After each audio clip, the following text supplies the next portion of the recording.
नीति एक छोटे से कस्बे में रहती थी, जहां हर गली और हर मोड़ पर उसके बचपन की यादें बसी थीं। उसकी आंखों में सपने थे और दिल में उम्मीदें। उसने अपने जीवन को जीने का तरीका खुद ही सीखा था। वह एक साधारण लड़की थी, पर उसके सपने साधारण नहीं थे। वह एक दिन अपने लिए एक ऐसा जीवन साथी चाहती थी जो उसे समझ सके, उसके सपनों का सम्मान कर सके। एक दिन कस्बे में एक नया लड़का आया। नाम था रवि। रवि ने शहर के बड़े कॉलेज से पढ़ाई की थी और अब अपने पिता के व्यवसाय को संभालने के लिए कस्बे में आया था।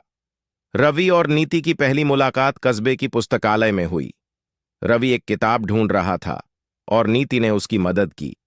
दोनों की बातों में पता चला कि दोनों को ही किताबों से बहुत लगाव था। यह उनकी पहली मुलाकात थी, लेकिन दिलों में कुछ हलचल जरूर हुई थी। रवि ने नीति से फिर से मिलने की इच्छा जताई और नीति ने मुस्कुराते हुए हां कर दी। धीरे धीरे दोनों में दोस्ती हो गई। रवि ने नीति के साथ समय बिताने का एक भी मौका नहीं छोड़ा। नीति के साथ उसकी हर मुलाकात उसके दिल में एक खास जगह बनाने लगी। रवि को नीति की सादगी और उसकी समझदारी बहुत पसंद आई। वहीं नीति को रवि का खुले विचारों वाला व्यक्तित्व और उसका ईमानदार स्वभाव बहुत भाया। समय बीतता गया और दोनों की दोस्ती गहरी होती गई। रवि ने एक दिन हिम्मत जुटाई और नीति से अपने दिल की बात कह दी। उसने कहा, नीति, मैं तुमसे प्यार करने लगा हूं। तुम्हारे साथ समय बिताकर मुझे एहसास हुआ कि तुम वही हो जिसे मैं अपने जीवन का साथी बनाना चाहता हूं। नीति ने यह सुना तो उसके दिल में भी कुछ खास एहसास जाग उठा, लेकिन वह थोड़ा असमंजस में थी। उसने कहा, रवि, मैं भी तुम्हारे बारे में वैसा ही महसूस करती हूं, पर हमें थोड़ा समय और चाहिए।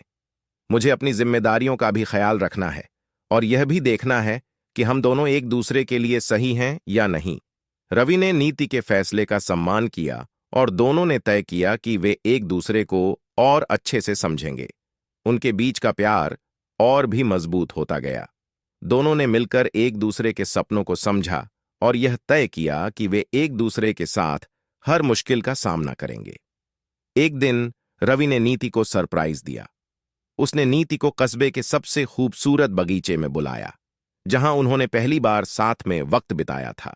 वहां पहुंचकर नीति को चारों ओर रंग बिरंगे फूलों से सजी जगह दिखाई दी और बीच में एक छोटी सी मेज पर एक किताब रखी हुई थी जो रवि ने खुद लिखी थी। किताब का नाम था हमारी कहानी। नीति ने जब वह किताब खोली तो उसकी आंखों में आंसू आ गए। किताब में उनकी पहली मुलाकात से लेकर अब तक के सभी खास लम्हों को शब्दों में बयां किया गया था। रवि ने धीरे से नीति का हाथ पकड़ा और कहा, नीति, क्या तुम मेरी जिंदगी की कहानी का हिस्सा बनोगी? क्या तुम मेरी जिंदगी की नायिका बनना चाहोगी? नीति की आंखों में खुशी के आंसू थे। उसने बिना कुछ कहे हां में सिर हिला दिया। रवि ने उसे गले लगा लिया और दोनों ने कस्बे के बगीचे में एक नई शुरुआत की। उनके प्यार की कहानी अब केवल एक किताब की नहीं रही, बल्कि एक ऐसे जीवन की बन गई जिसमें वे दोनों हर दिन एक नया अध्याय जोड़ते जा रहे थे। नीति और रवि ने अपनी प्रेम कहानी को एक सच्चे और मजबूत रिश्ते में बदल दिया, जिसमें न केवल प्यार था, बल्कि विश्वास, सम्मान और एक दूसरे के सपनों का साथ भी था। यह कहानी नहीं बल्कि एक जीती जागती सच्चाई बन गई, जहां रवि और नीति ने एक दूसरे के साथ वह जीवन बिताया जिसकी उन्होंने कभी कल्पना की थी। उनका प्यार समय के साथ और भी मजबूत होता गया और उन्होंने यह साबित कर दिया कि सच्चा प्यार केवल कहानियों में नहीं, बल्कि जीवन की हर सच्चाई में भी मौजूद होता है।